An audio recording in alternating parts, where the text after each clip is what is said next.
1절 여호와 내 구원의 하나님이여 내가 주여로 주 앞에서 부르짖었사오니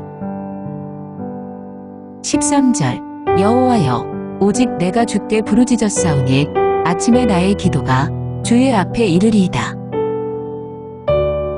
시편 88편은 가장 암울한 시편 말씀 중에 한 부분입니다. 한 말씀입니다. 평생 동안 고통을 당한 그 사람의 그 개인적 비판의 내용이 고스란히 드러나고 있는 시편인데요. 어떤 학자는 이 시편이 시편 모음 속에서 시편 그 150편 가운데에서 가장 슬픈 노래라고 말하기도 합니다. 시편 기자는 평생 동안 지속되고 계속되어진 죽음과 같은 그 고난의 고통을 슬퍼하면서 하나님께 부르짖고 있습니다. 홀로 버림받은 것 같은 고통 속에서 하나님께 끈질기게 울부짖고 있죠. 하나님을 부르면서 이렇게 말을 합니다. 여호와 내 구원의 하나님이여, 여호와 내 구원의 하나님이여. 평생 지속된 고통 속에서도 하나님을 구원의 하나님으로, 즉 자신을 구원하실 수 있는 하나님으로 믿었다는 것입니다. 한번 생각만 해보십시오. 한두 해도 아니고요, 평생 동안 지속된 고통입니다. 계속 이어져 오던 고통입니다. 그 고통 속에서 하나님을 구원의 하나님으로, 다시 말해서 내가 지금 겪고 있는 이 고통과 이 고난에서 건져질 수 있는, 구원하실 수 있는 하나님으로 믿는다는 것이 결코 쉬운 것이 아니죠. 구원의 그 하나님을 찾고 부르짖고 있습니다. 자신의 기도에 응답해 달라고 포기하지 않고 끊임없이 호소하고 있습니다. 2절을 보면 나의 기도가 주 앞에 이르게 하시며 나의 부르짖음에 주의 귀를 기울여 주소서. 이 시편 저자가 경험하고 있는, 그리고 평생 동안 지속되어 오고 계속 이어져 오던 그 고통은 하나님께서 허락하신 고통이었습니다. 하나님께서 허락하신 고통. 하나님께서 허락하신 고통을 받았던 인물들이 성경에 나타나고 있죠. 한나도 동일한 상황이었습니다. 한나가 당시 아이를 가지지 못해서 받았던 고통과 그 슬픔을 경험하고 있었던 것은 하나님께서 허락하신 고통이었죠. 한나만이 아닙니다. 욥도 그랬습니다. 욥이 받은 고통은 하나님이 허락하신 고통이었죠. 천상에서 회의가 진행되었는데 하나님 앞에 섰던 사탄들이 욥을 긁고 넘어집니다. 그때 하나님께서 허락하셔서 욥이 고통 가운데 처하게 되죠. 한나도 욥도 뿐만 아니라 예수님도 십자가에서 받으신 그 고통, 하나님이 허락하신 고통이었죠. 우리를 구원하시기 위한 하나님이 허락하신 고통. 지금 저자는 한나와 욥과 동일한 고통을 하나님께로부터 받고 있습니다. 그래서 하나님께 그 슬픔을 토해냅니다. 자신이 경험하고 있는 고통이 얼마나 괴로운지를 숨김없이 다 표현하고 있고 아뢰고 있습니다. 3절에 보면 나의 영혼에는 재난이 가득하며 나의 생명을 소홀에 가까웠습니다. 영혼이 재난에 가득하고 생명은 소홀에 가깝다. 그리고 4절에는 나는 무덤에 내려가는 자같이 인정되고 힘없는 용사와 같습니다. 무덤에 내려가는 자 같다.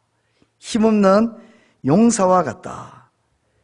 그리고 5절에도 죽은 자 중에 던져진 바 되었으며 죽임을 당하여 무덤에 누운 자 같습니다.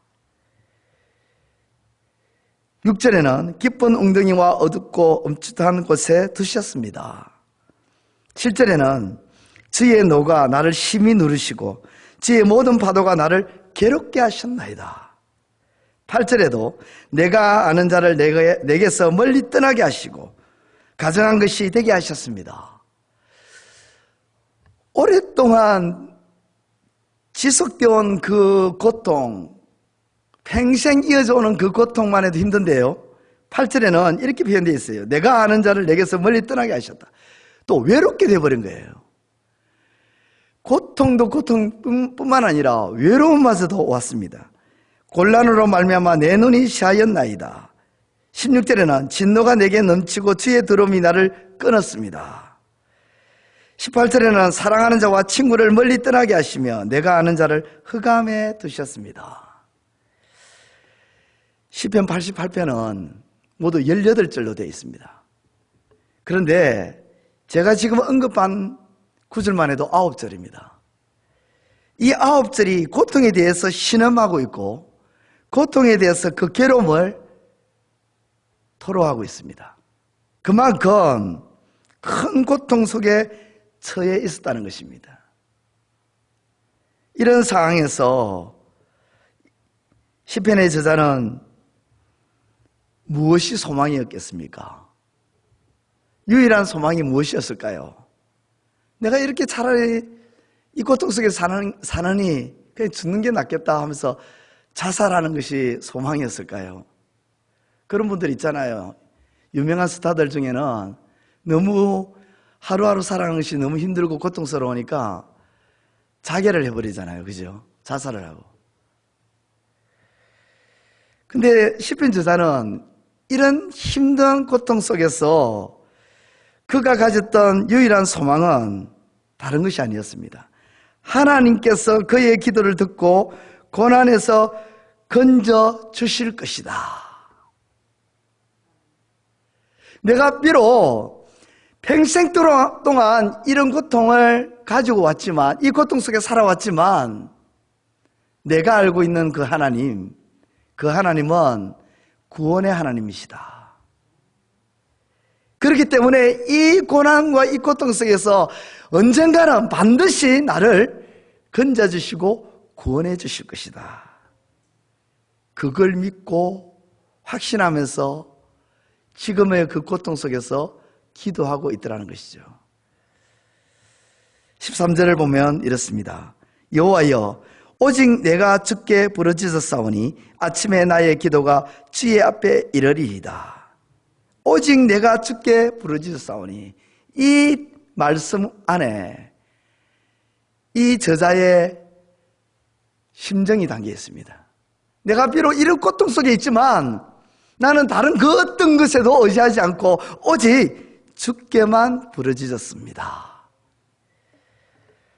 사랑하는 성도 여러분, 믿음으로 산다고 해서 항상 기쁘고 행복한 것은 아니에요. 이유를 알 수 없는 고난과 고통을 경험할 수가 있습니다. 하나님께서 우리를 버리신 것처럼 그래서 느껴질 때가 있고요. 오랜 시간 동안 고통을 겪게 하실 수도 있습니다. 그런 상황에서 저와 여러분들이 해야 할 일이 무엇입니까? 다른 것이 아닙니다.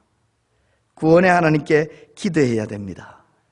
고난당하는 성도에게 기도 외에는요, 다른 선택지가 없습니다.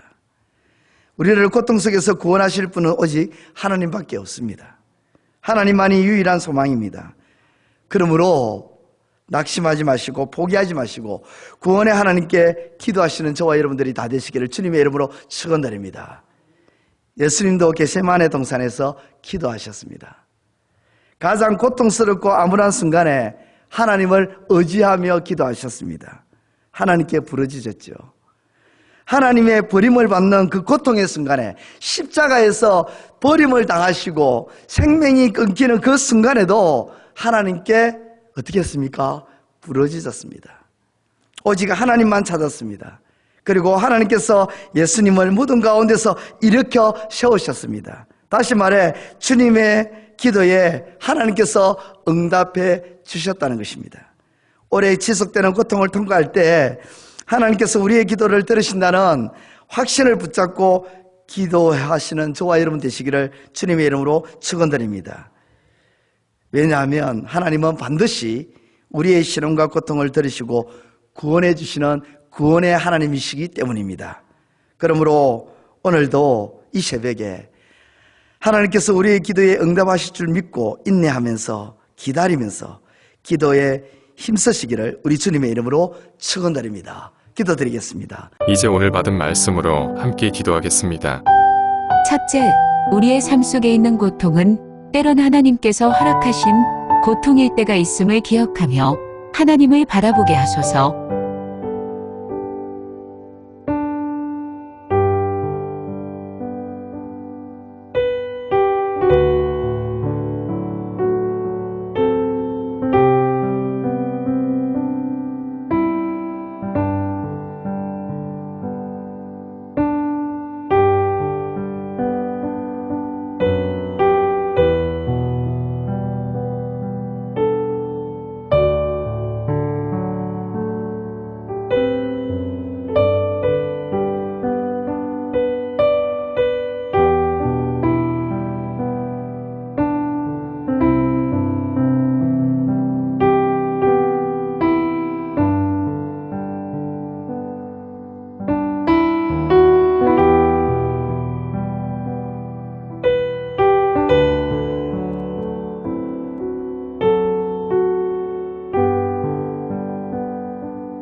둘째, 하나님께서 허락하신 고통이 심하고 힘겨울지라도 오직 구원의 하나님을 바라보며 인내하고 하나님의 응답해 주실 그날을 기다리게 하소서.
이제 오늘의 기도 제목을 가지고 합심하여 기도하도록 하겠습니다. 첫 번째, 하나님, 우리의 상황과 처지를 알지 못하는 이들의 수군거림과 비방으로 인해 낙담하거나 분노하지 않고 오히려 하나님께 소망을 두게 하소서.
곁에 가장 가까이 있는 사람들을 소중하게 여기게 하시고 서로 사랑하며 존중하며 살게 하소서.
세 번째, 하나님, 작은 것에 만족하게 하시고 주신 것에 감사함으로 살게 하옵소서.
이제 개인의 기도 제목을 가지고 하나님 앞에 기도하시기 바랍니다.